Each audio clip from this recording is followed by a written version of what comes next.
दोस्तों, आपने कहावत तो सुनी होगी, पैसा फेंको तमाशा देखो। दिल्ली में आजकल यही हो रहा है और काफी समय से हो रहा है। फ्री की राजनीति, फ्री का शब्द दिल्ली के मुख्यमंत्री अरविंद केजरीवाल ने ऐसे चलाया, ऐसे फ्री नाम की गंगा बहाई, जिससे पूरा का पूरा दिल्ली के जनता एकदम सराबोर है, उस गंगा में नहा रहे हैं। सबको फ्री, सब कुछ फ्री, ये फ्री, बिजली फ्री, पानी फ्री। देखिए इस डिबेट को, कैसे इमाम कह रहे हैं कि हमें तो इन्होंने कटोरा दे दिया भीख मांगने के लिए कि अल्लाह के नाम पे दे दे बाबा, हमें तो सैलरी मिली नहीं। हमें ग्रांट से हटाकर उसे रेवेन्यू से हटाकर ग्रांट पे डाल दिया। क्यों डाल दिया आपने? आप हमें रेवेन्यू पे रहने देते, कोई बात नहीं, हमें तनख्वाह नहीं मिलती, कोई मसला नहीं था हमारा। आपने हमें अपने सामने आने पर, अपने सामने कटोरा लेकर बैठने पर मजबूर कर दिया। ये थोड़ा बड़ा विश्वासघात है हमारे साथ में, ये बहुत बड़ा विश्वासघात है। मैं इसको विश्वासघात मानता हूं।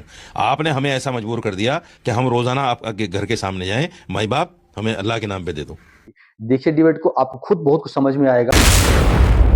ये जो आज मंदिर के ग्रंथियों को 18,000 और पुजारियों को 18,000 देने की बात कर रहे हैं, तो जैसे मान लो दिल्ली में बहुत 9 गुरुद्वारे तो प्रबंधक कमेटी के, और 300-400, 200, 250, 300 और गुरुद्वारे होंगे, तो कुल मिला के 400-500 ग्रंथी या 300 से कम ही ग्रंथी होंगे दिल्ली में। 400, इसी तरह पुजारी भी 400-500 से ज्यादा क्या होंगे, 1,000 होंगे। हम कह रहे हैं 1,500। ये 1,500 और 240 इमाम और 300, ये कितना बड़ा वोट बैंक है? ये तो 2,000 भी नहीं है। इससे आपको क्या लगता है कि वोट बैंक के लिए कर रहे हैं कि आपका सम्मान कर रहे हैं? नहीं नहीं नहीं, देखिए सम्मान नहीं है ये। हाँ। यही तो गुगली है, सम्मान नहीं है। एक मस्जिद में जो इमाम होता है उसके पीछे सैकड़ों और हजारों लोग नमाज पढ़ते हैं। आप जुमे की नमाज में कहीं भी जाइए, हजारों लोग होते हैं। अरे शाही इमाम के कहने पे तब वोट ही नहीं हो रहा, या मस्जिद का इमाम। सवाल ये नहीं कि शाही इमाम के कहने पे क्या हो रहा है। उन्होंने तो अपनी वक्त खुद खराब कर ली, ऐलान कर करके, कभी मायावती, कभी मुलायम सिंह, कभी कांग्रेस, कभी फला, कभी फला। देखिए एक आदमी का स्टैंड होना चाहिए, जो है वो है। वहां ऐसा नहीं है। तो हम लोग वो तो है नहीं कि आने वाले चुनावी समय में ऐलान कर दें कि अब बीजेपी को दे दो, अब फला को दे दो। हम तो खाली इमाम हैं, हम लोगों को दीन समझाते हैं। लोगों को तो कह रहे हैं एक इमाम के पीछे तो आप सियासी भी बात करोगे वहां जाके मस्जिद? सर सियासी बात नहीं कर रहा हूं। मैं कह रहा हूं कि अगर उनको पता चलेगा कि इमाम को सैलरी नहीं मिली तो वो इफेक्ट तो होंगे, यकीनी तौर पर उनके दिमाग में ये बात बैठेगी। सरकार तो वो तो कह रहे हैं कि वक्फ बोर्ड के पैसे से इनको सैलरी मिलती थी। वक्फ बोर्ड की हालत का आप देख रही है, वक्फ बोर्ड पर खुद ही तलवार लटक रही है मोदी जी के सरकार में। नहीं, ये गलत कह रहे हैं ना, वो गलत कह रहे हैं भाई। आप एक बात मैंने आपको अभी बताया, आपने हमें ग्रांट से हटाकर, उसे रेवेन्यू से हटाकर ग्रांट पे डाल दिया। क्यों डाल दिया आपने? आप हमें रेवेन्यू पे रहने देते, कोई बात नहीं, हमें तनख्वाह नहीं मिलती, कोई मसला नहीं था हमारा। आपने हमें अपने सामने आने पर, अपने सामने कटोरा लेकर बैठने पर मजबूर कर दिया। ये थोड़ा बड़ा विश्वासघात है हमारे साथ में, ये बहुत बड़ा विश्वासघात है। मैं इसको विश्वासघात मानता हूं। आपने हमें ऐसा मजबूर कर दिया कि हम रोजाना आपके घर के सामने जाएं, माई बाप हमें अल्लाह के नाम पे दे दो। हमें ऐसा कर दिया आपने। तो आप पुजारी, ग्रंथी और पुजारियों, देखिए ग्रंथी तो पैसा लेंगे नहीं, ये तो आप लिख लीजिए, क्योंकि गुरुद्वारा प्रबंधक कमेटी इतनी सक्षम है कि अपने गुरुद्वारों को और अपने ग्रंथियों को वो अच्छे से, जब वो हजारों लोगों को रोजाना खिलाते हैं तो उनको ग्रंथियों को उनकी जरूरत नहीं है। नहीं, लेकिन वो नौ गुरुद्वारे ऐसे हैं जो सिंह सभा जिसको मैनेज करती है, वो छोटे छोटे जो कॉलोनियों में इधर उधर, वो सर वो भी देखिए, वो भी सक्षम है, वो भी सक्षम है। जहां तक पुजारियों की बात है, पुजारी आपके झांसे में आ सकते हैं। मैं इसलिए कहता हूं कि उनके साथ भी लोग, उनके अकीदतमंद तो हैं ही, तो जब उनको ये सम्मान निधि देंगे तो क्या जो उनके अकीदतमंद लोग हैं, उनके मानने वाले लोग हैं, क्या वो इफेक्ट नहीं होंगे? क्या वोट की तरफ उनका रुझान नहीं जाएगा कि यार ये तो बहुत अच्छा आदमी है जिसने हमारे गुरुजी को, हमारे पुजारी जी को इतने पैसे दे दिए? तो ये चुनावी शगुफा, इसलिए मैं कह रहा हूं कि ये वोटों को इफेक्ट करने वाले ऐलानात हैं इस तरह के।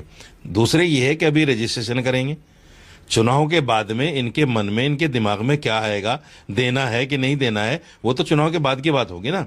अभी तो रजिस्ट्रेशन करा के, जैसे औरतों से अभी इन्होंने फार्म भरवा लिए महिला सम्मान योजना के, और इन्हीं के 2 मंत्रालयों ने सामने आकर उसका खंडन कर दिया कि साहब हमारे यहाँ तो ये योजना ही नहीं है। दूसरे ये है कि आप उनसे फार्म तो भरवा रहे हैं, उनका अकाउंट नंबर नहीं ले रहे, औरतों का अकाउंट नंबर नहीं ले रहे, फार्म भरवा के क्या होगा? इमाम साहब, आप भी सियासत की बात करने, भाषा बोलने लगे दूसरे पॉलिटिकल पार्टियों की तरह।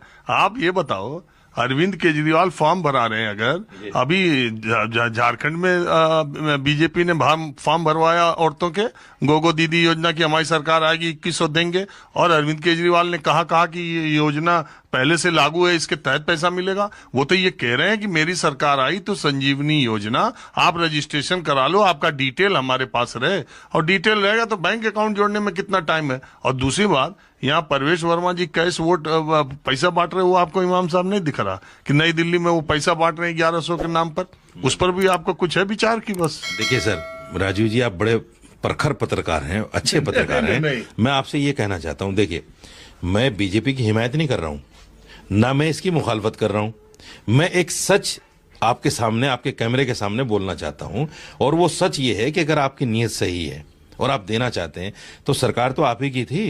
1000 क्यों नहीं दिया? आप नहीं, विधानसभा सत्र में इसको मंजूर करा लेते, पहले किसी को कहने का मौका ही नहीं मिलता कि साहब ये योजना है ही नहीं, आप इसको मंजूर करा लेते जब आपका नियत थी। नहीं, वो तो कह रहे हैं कैबिनेट से इस योजना 1000 रुपए वाली योजना तो कैबिनेट से पास है।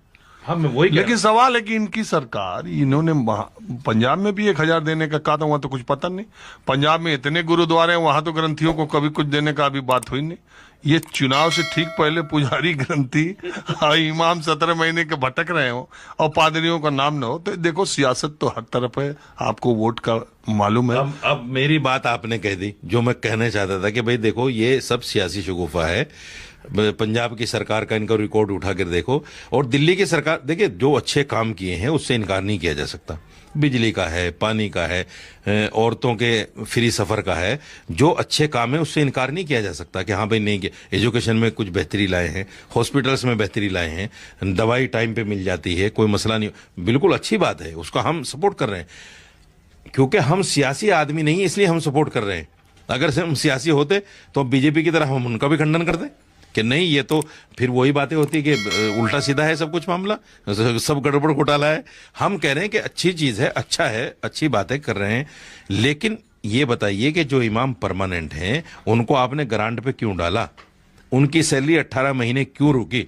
एक शेर है, मैं आपको सुनाता हूं, तो इधर उधर की न बात कर, ये बता काफिला क्यों लूटा, मुझे रहजनों से गिला नहीं, तेरी रहबरी का सवाल है।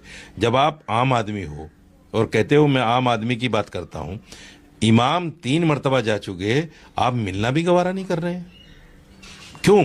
ऐसा क्यों है?